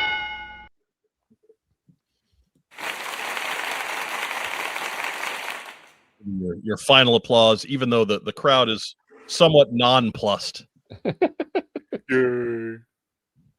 Oh, he's talking again. Man. There we go. So another 5-0 rampage for Racktime Rob, bringing his combined final score to 28-2 in this installment of Stump Racktime Rob. Excellent job, Racktime Rob. You're not getting a raise, though. Oh, well, that percentage off of my current base is not coming through. Correct. Actually, in that way, it is. Remember, AfterActionReport.net, you can buy all 8 After Action Report books, because it's not cool to have gaps in your collection.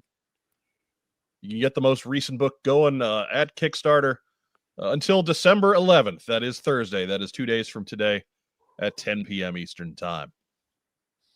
I want to give Josh a big thank you for sponsoring the segment and doing, frankly, all of the work. and I'm not exaggerating on that. He did all of the work. So that was a big part of us participating, was that because I wasn't in a spot where I could sign up to do a whole lot of work. He's like, no, you just got to show up and read the questions. Sold, baby. Sold. I'm gonna Gene Rayburn this thing.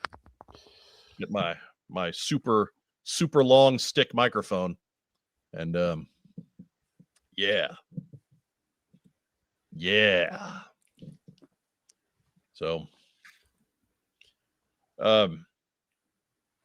James Booth, how do you feel witnessing history like that? I was in awe of it. It was much like watching Cal Ripken break the consecutive game streak. Pete Rose getting the all-time hit streak. It was like, you'll never see that again, son. It's just like that. Who did Pete Rose get that single off of? Was it the guy that died in a hammock, or in a baseball card? He's in a hammock. A Padre. I know he's a Padre. Fairly certain he's a Padre. Steve Garvey was at first base. He's a Padre. Eric Shaw was the pitcher. That's him. That's the guy. Look him up. I think it was a Fleer card. He's in a hammock. Okay. All right. I don't have that one, but okay. And he's dead.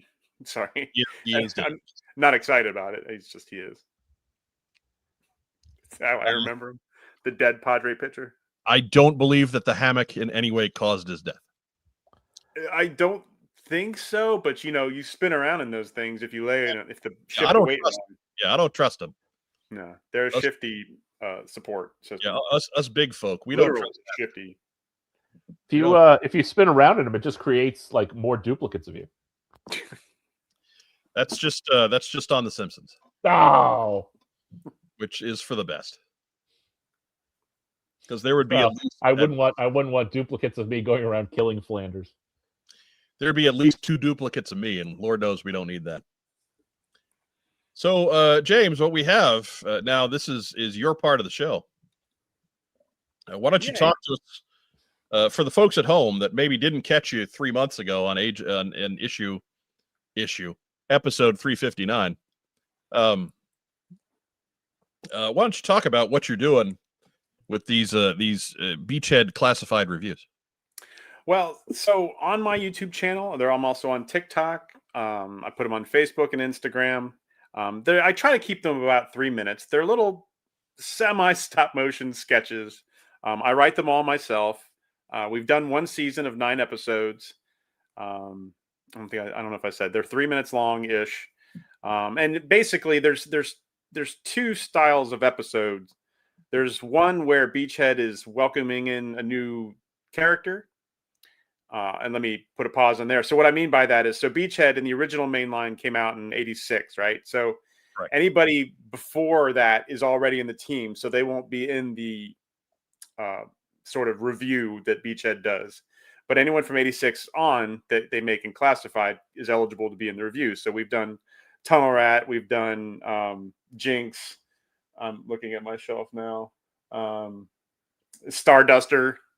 Those sort of things. So while the other characters like Hawk and Breaker and all that came out beforehand, they'll be in and out of the different episodes through the story. Okay. So anyways, that was season 1.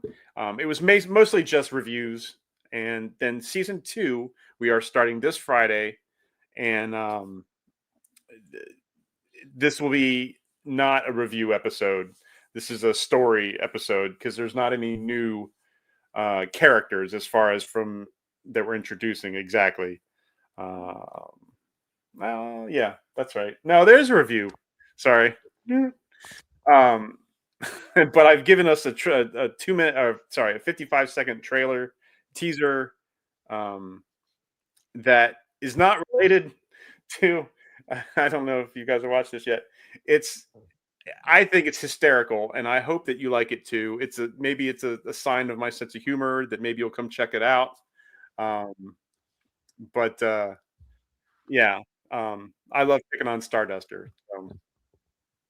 All right, it's a clip from Mac and Me, isn't it? Yeah, look out. I was going to toss a clip out there. Are you going to say, "Hey, well, you've brought a clip"? Yeah, sorry. So, anyways, here we are from the first episode of season 2 of Beachhead's classified reviews from Agent Chuckles. Meow, meow, meow, meow, meow, meow, meow, meow, meow, meow. Excellent. By the way, the cat 4.5 stars.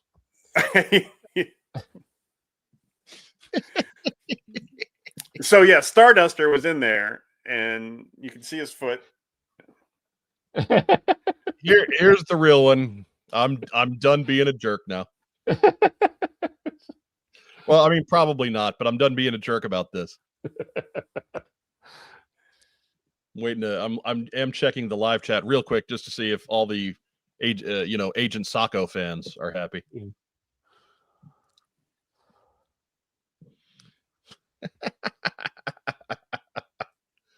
No, just Diana. That should be looped for 5 minutes. Well, there you go. Maybe we'll do that. Maybe that's what I'll do someday, is just put up a big 3 hours of socks loop. Continual loop. Happy holidays from What's on Joe Mind. Yeah, it sounds like Christmas Day broadcasting. Right. It's our Yule log.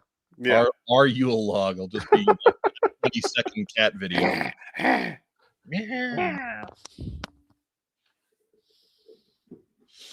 Oh, goodness. What's on Joe Mind? April 1st show. What day of the week is that? Yeah, I'm checking that right now. Right. So anyways, here is a minute from the upcoming season 2 premiere of Beachhead Classified Reviews on the Agent Chuckles channel. Link down below in the description. Check it out when we're done. Roger that, Eagle Base. Eagle 1 is returning to nest. Well, looks like we're off the clock. Want to have a little fun? You know I do, Starduster. Together we will Dust the stars!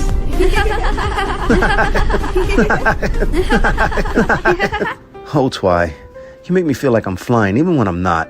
You make me wish I only had 2 legs. Make me wish I had 4. Hey, where did you go? I'm here. What's wrong? I know about you and Flash Sentry, and what? I know that there isn't much of a future for us. Not in Equestria, anyway. That was so long ago. I was a totally different pony then. Things change. I've changed. You have? Anything can happen in Ponyland. Open up, Pony Boy. No, I want to go back. And if you enjoyed that, you might enjoy the rest of my shows. Beachhead Classified Reviews. Starduster, clearly a fan of Silver Age Supergirl. Oh gosh, I know so much more about ponies than I needed to make that. Yeah, and I want to say thank you to my my co-host on Plastic Profiles, Steve the Writing Dad. He's usually my go-to voice if I don't want to do him, and I've made him Starduster forever. And my daughter, who's in a band in DC called Cherub Tree, she does the voice of Twilight Sparkle. Twilight Sparkle, sorry.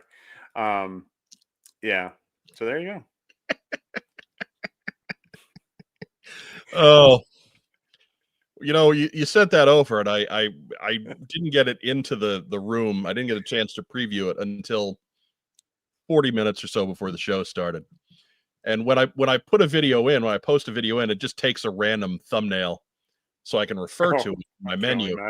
And it's Starduster with the pony next to him. Like, oh, I'm not going to watch this right away.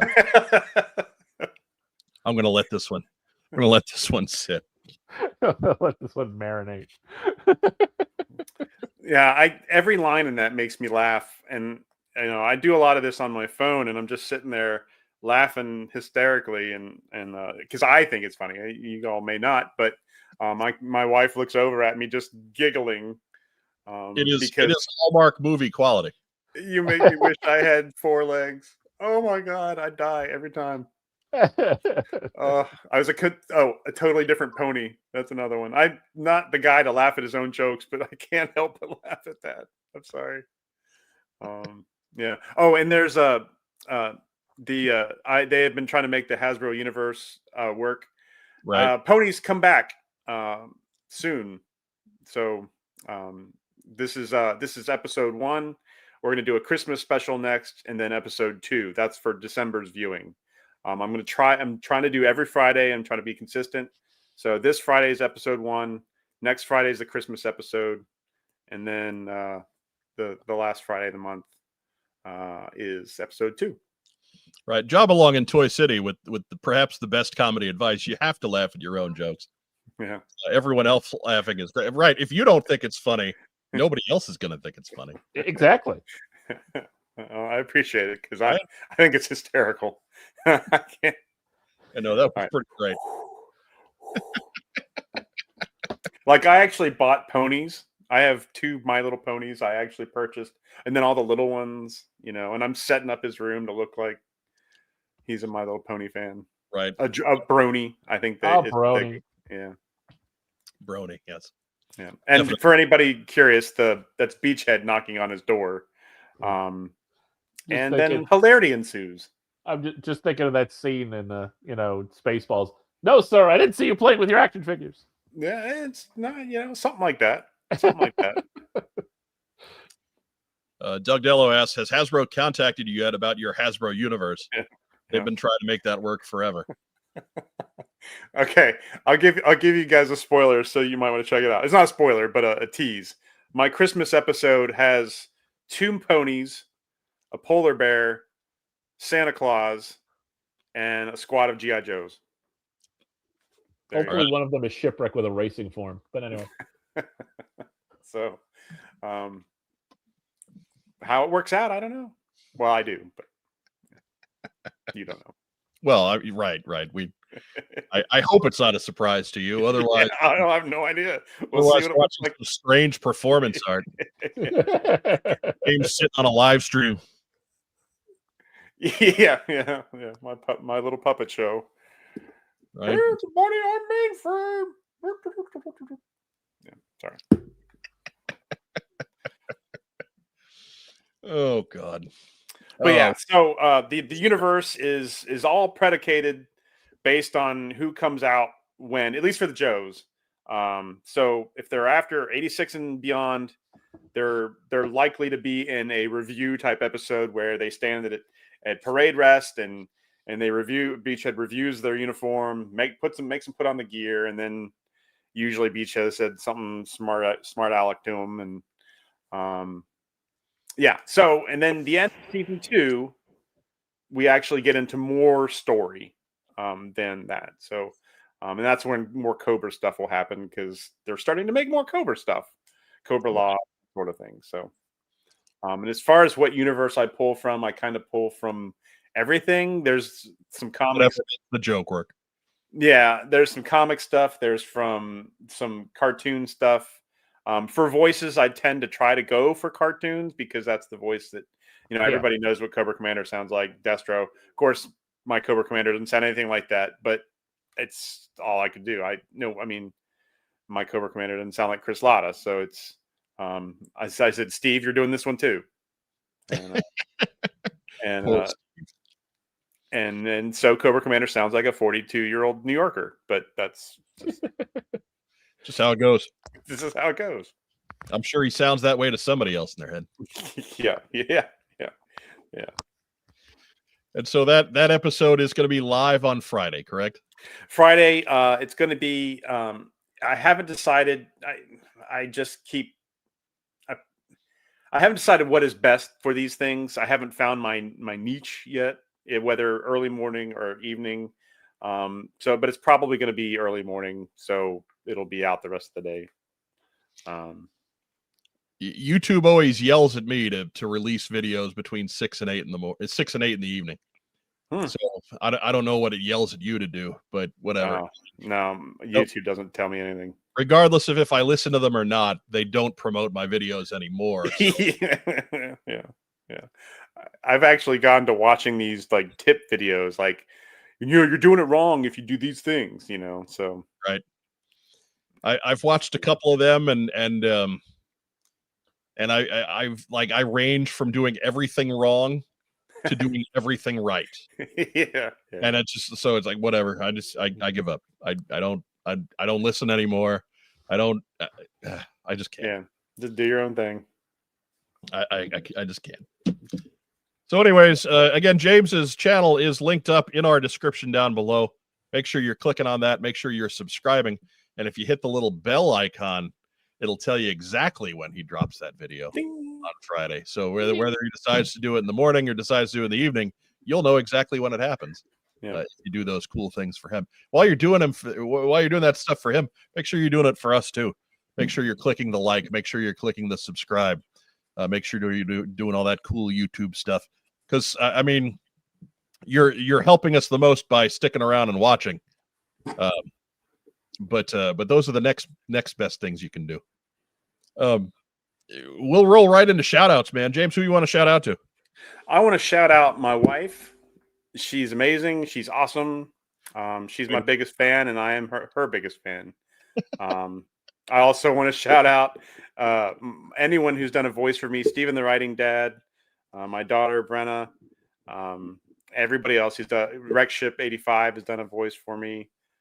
Joe's Oscar Mike has done voices for me. So all those folks have been wonderful, and it wouldn't be near as much fun if it was just me doing this. So thank you, everybody. I am the voice of Snake Eyes.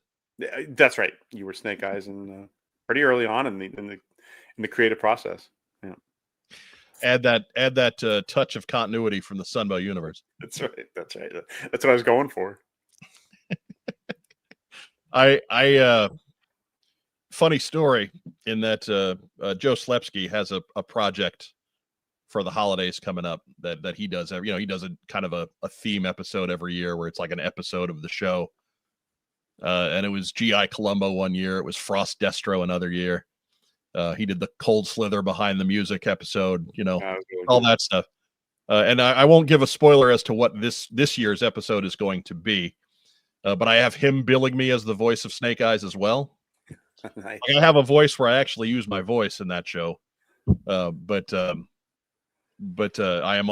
told him that he's got to double bill me as the voice of Snake Eyes because I'm starting to get everybody to do that. Yeah. So we're willing it into the to happen. It's going to happen for real. You're going to be the voice of Snake Eyes. It's going to be our own little piece of misinformation that we just sell through the years. I mean, we're going to be able to Google it, and AI is going to say, Mike Irizarry is the voice of Snake Eyes. It was the voice of Snake Eyes. 20 years from now, they'll be like, he's the only one still alive. Yeah. From 1983 to 1985. Yeah, it was the voice of Snake Eyes. Ragtime Rob, who you shouting out? Let's shout out the studio audience tonight. Thank you for coming. What few of you remain? What else we got, Ragtime Rob? James, thank you for coming on tonight. Oh, thank you. Thank you for having me. He had nothing to do with it. And you know what? That's it. He had nothing to do with it. I didn't even tell him you were coming until you were here. Seriously, I learned it from the thumbnail. He tells me nothing. Complains, way to follow the show notes. And it's like, what notes? That's true. That's true. But I got out of the habit of sending out show notes. I used to send out show notes every week. And it got to the point where Mark and Joe Colton used to laugh at me. Like, we don't read show notes. You're gonna go. They were just going full Dean Martin. Right. With your show notes. And so I stumble in from the 19th hole and cut the show.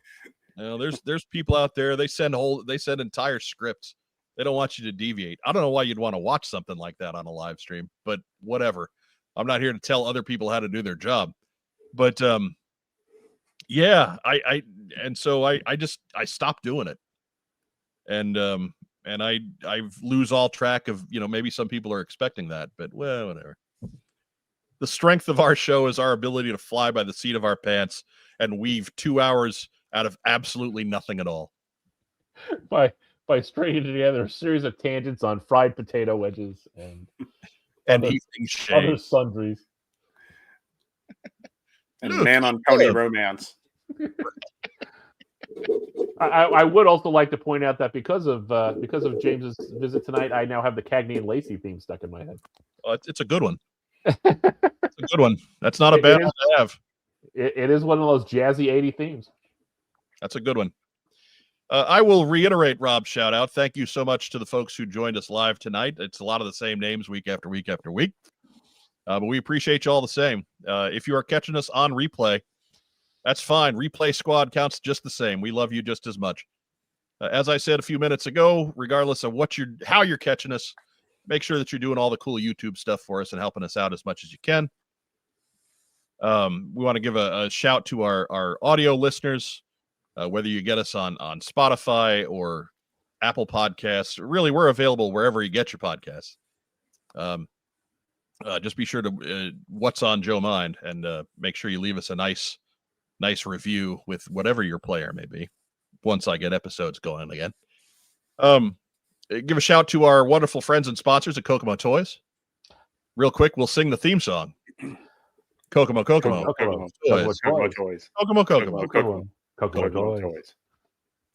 A little dramatic pause in there, like folks singing the national anthem before a game. anyways. And again, also shout out to James. Thank you so much for joining us. Oh, thank you. Round of applause Thank again. You did not get the panicked 12 hours in advance treatment. I procured your services several days ago, almost a full week ago. He was like, "Hey, I'm starting up season 2 on Beachhead's reviews." And he's like, "Would it be okay if I sent you a teaser?" I was like, "You want to come on the show?" I fell into my trap. I carefully laid the twigs and branches over the hole in the earth, and you fell right in. He made it seem like it was my idea. Dang it! Fool. And oh god. Oh, you can tell we're at 2 hours because I'm losing the ability to speak. But that's what we got. That's all we got this week. It's a wrap on What's on Joe Mind. As our friend Vagon likes to say, stay safe, and if you can't, be careful. We will be back next week as Super Sub Phil will be back for our very special Christmas episode, where we finally put a bow on something folks have been asking us to do for many, many moons. But until then, be sure to join us next Tuesday night at 9:05 p.m. for another episode of What's on Joe Mind. Have a great rest of the week, everybody. And yo, Joe. Yo, Joe. Bye, everybody. I got to look over at the other screen to hit the button. Sorry, I did the cool wave thing, and I'm not slick enough to just flick the wrist and find out exactly where to go. Anyways, night, everybody.